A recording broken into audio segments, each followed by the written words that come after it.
What I eat இன் அ டே குட்டி video பார்க்கலாமா?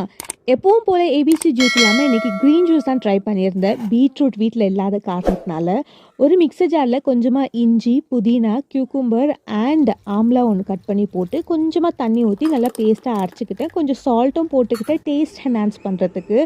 Really ரொம்ப டேஸ்டியாக இருந்துச்சு. நீங்களும் ட்ரை பண்ணுங்கள். நீங்கள் இதில் ஆல்டர்னேட்டிவ்ஸாக என்ன வேணாலும் போட்டுக்கலாம்.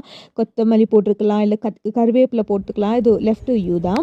அதுக்கப்புறம் பிரேக்ஃபாஸ்ட் இட்லி, சட்னி, சாம்பார் செஞ்சுருந்தாங்க. எனக்கு சாம்பார் அவ்வளோன்னு பிடிக்கல. ஸோ சட்னி வச்சு சாப்பிட்டுருந்தேன்.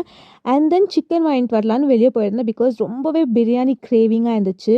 சிக்கன் வாங்கிட்டு வந்து எங்கள் மம்மி சூப்பராக ஒரு பிரியாணி செஞ்சுருந்தாங்க. நான் கூடவே கத்திரிக்காய் செஞ்சுருந்தேன். அண்ட் தென் ஆனியன் பச்சடி வச்சு ஒரு சூப்பரான ஒரு லஞ்ச் சாப்பிட்டு முடிச்சாச்சு.